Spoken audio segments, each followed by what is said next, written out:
It's another beautiful segment of Daybreak interview where we ask questions to get individual opinion on a particular subject matter. I am Bidemi Moses. Today we'll be talking about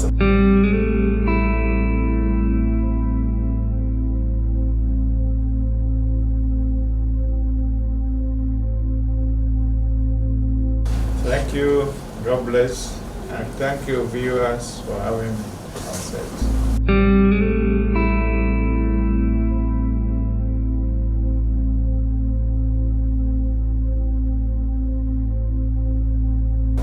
Well, I would say we are sovereign states, but in practice we are yet to be sovereign.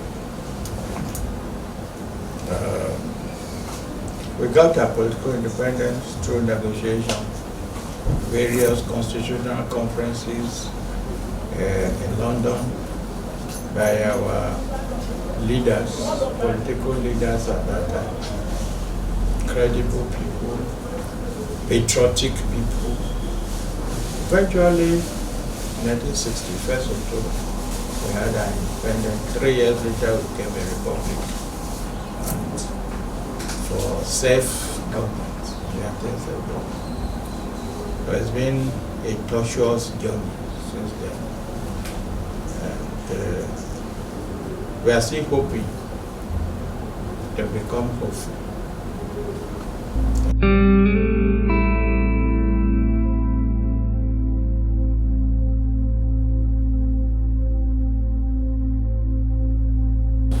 Well, it is not the no veto, no vanquish. Those who came up with that policy were serious. I think it was the operation of the no veto, no vanquish that degenerated to the level we are now.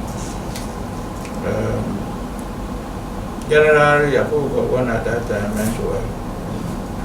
And that was the time we were coming up with our mono-economic development, the oil,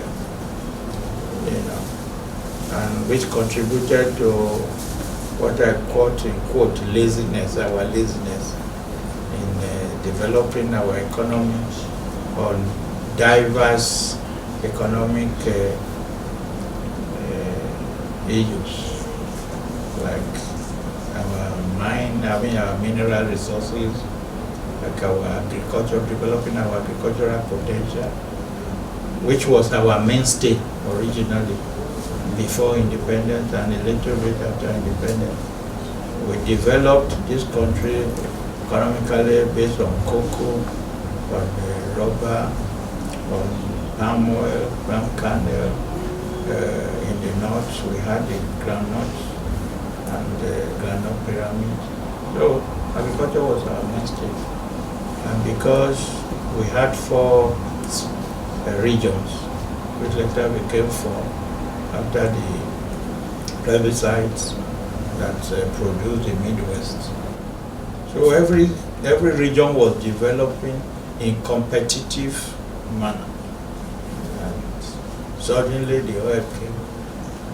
And everybody then, at that time, we were running those regional governments, the parliamentary system, that the regions were strong, and the federal government, so to say, was sort of coordinating the activities of the 4 separate regions. And the revenue allocation was 50% to the region of your own of derivation, what you produce, take 50% of it. So people were developing. But when the military came and imposed a unitary system of government, which they also call federal government, all states government became dependent on the federal government for economic survival. So multilateral developmental activities reduced. Every state, I quote again, became lazy. All of us go to Abuja or Lagos and later Abuja to the federal level to receive allocation. So those who have cocoa, those who have rubber, those who have all these groundnut disappear, and everybody now rely on oil. When we became a monocultural economic country, developing country. Again, we were not blessed with good leaders in government. I can say that for sure, because our government and governance became unstable. If you recall, there was a coup in 1966. There was a counter coup. 6 months later, there was another coup, the Topo coup. Iranola was the first military president or military head of state in Nigeria during the coup of Major Zobo, the fair Alele and Banjo. And then that produced Iranola. When there was a counter coup, Iranola took over. Another coup again, Iranola took over. It didn't last more than 6 months. Obasanjo took over. Obasanjo handed to a civilian in 1979.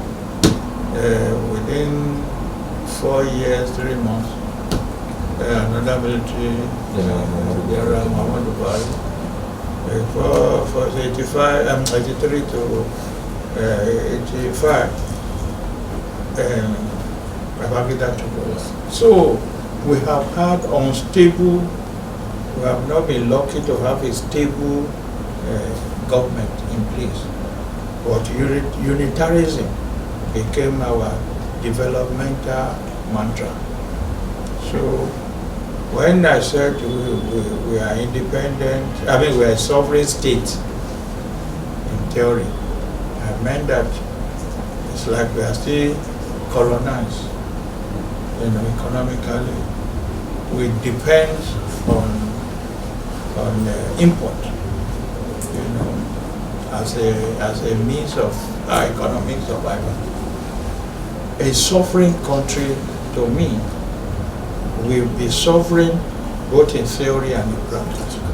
And in practice, you can only be sovereign in practice if you develop on basis of production. To produce virtually what you need. So no other country can hold you to ransom. For example, in 1973, the Organization of Petroleum Exploiting Country was formed. And for every meeting they held, they started increasing the price of crude oil. What would a sovereign, a practically sovereign country do? Not sea oil. Great Britain was very expensive to produce, but it had the same quality as Nigerian Brent sweet oil, as Libyan sweet oil. America combined with Great Britain to produce that oil with one condition, that they will not join OPEC. And really they succeeded in producing, they started buying for those people. Why they hid their own shale oil in the ground? They have oil. America, as a country, is saving for the future of their country, their generation yet unborn. So what did they do? When they started buying from Great Britain and others, they stopped buying. They reduced their they reduced buying oil from the OPEC countries. By the time they were developing, by the time they were developing the oil in Britain, they were also buying our oil, stockpiling it, dug very mighty holes and put electricity and ambient temperature, and we're buying our crude oil, and we're happy with that. Our problem was not money, but how to spend it. No wonder the Americans said they have crude oil that can last them for 72 years. Yes, but they have it, but they did. It's only now recently they started to develop the shades or producing it. Now, let me tell you what happened. A country that is a suffering country, they bought oil from us. We were very happy. We were making bridges. We were making Festac 77. We were promoting culture. And suddenly, they reduced what they were buying from us. They were using the one they have stockpiled and the one they're buying from Great Britain. And our economy went down. That ought to have taught us a lesson. That since God has blessed us with crude oil, we should have our own refineries.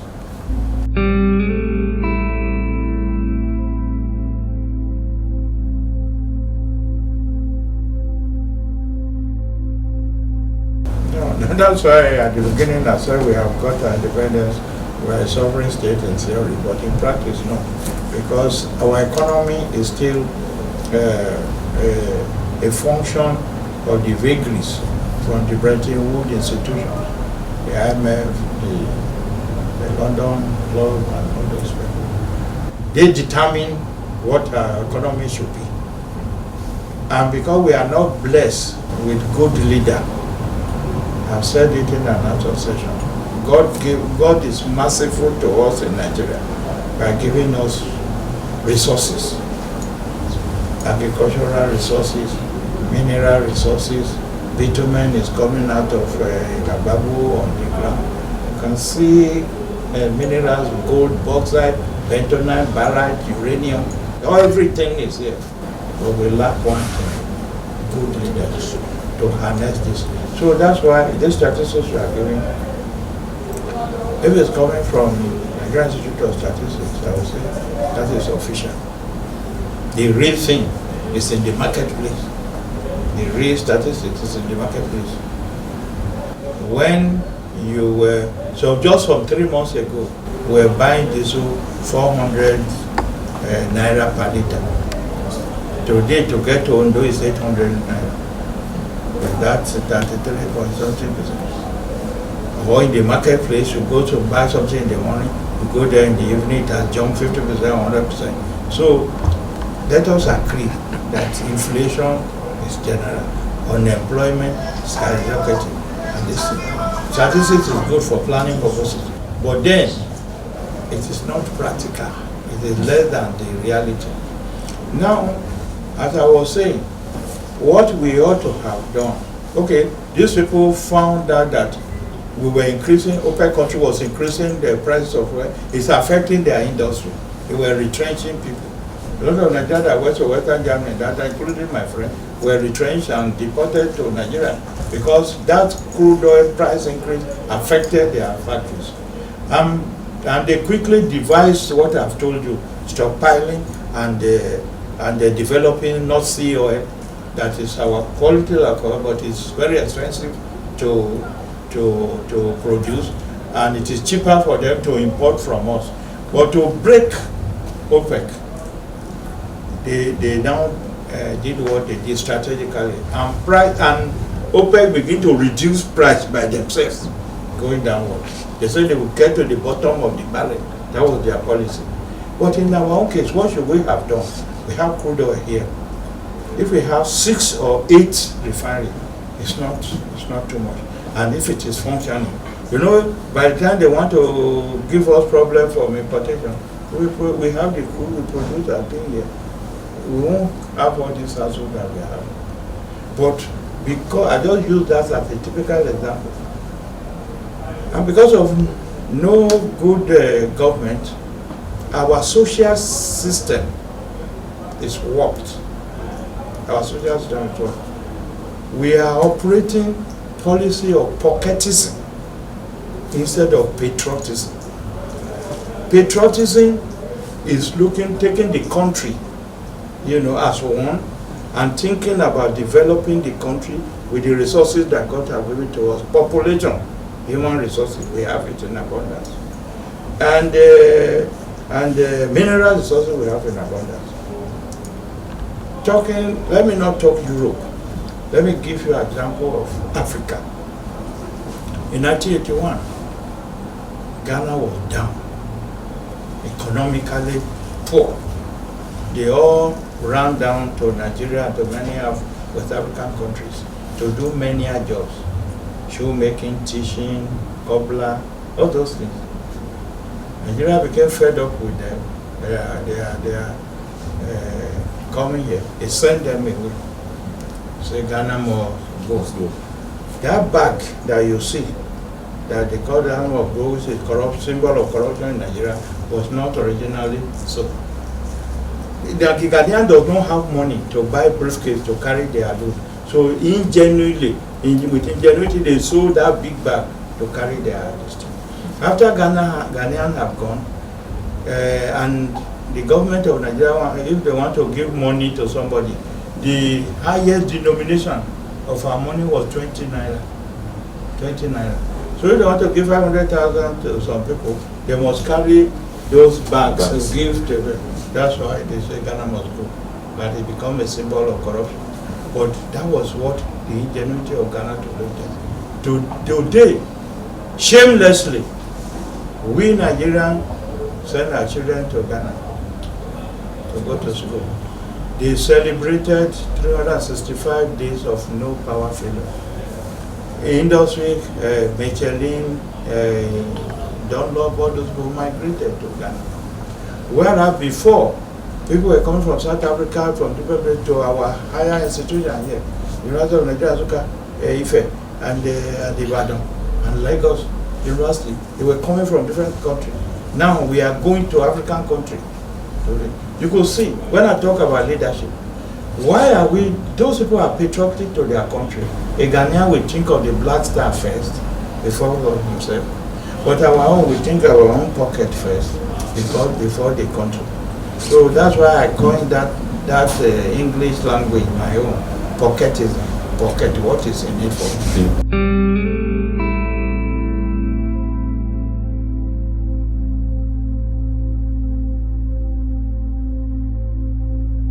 Yes, yes, I agree completely with you.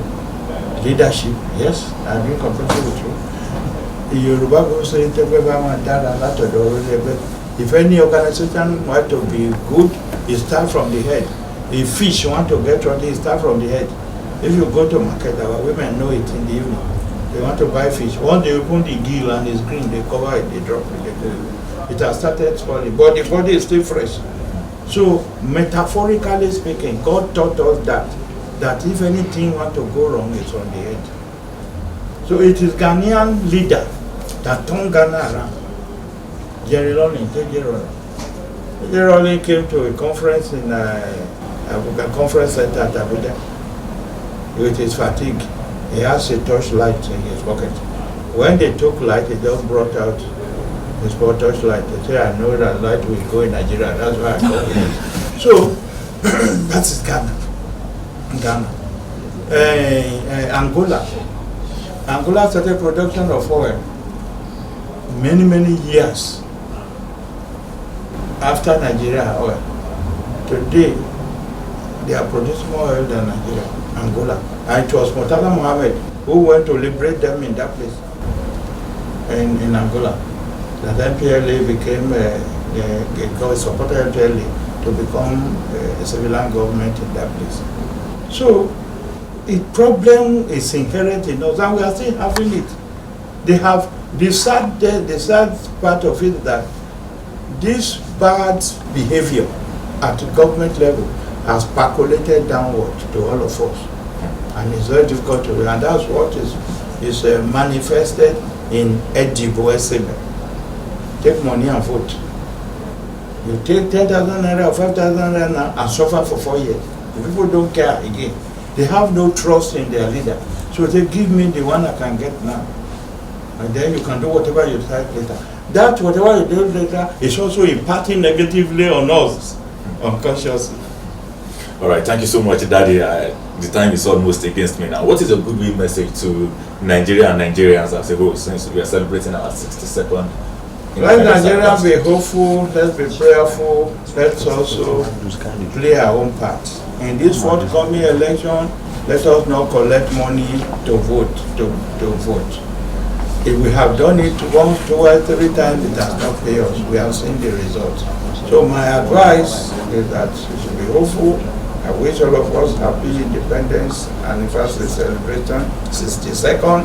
We are going to the 63rd. I pray that the 63rd, 64th should be better than what we have now. Thank you.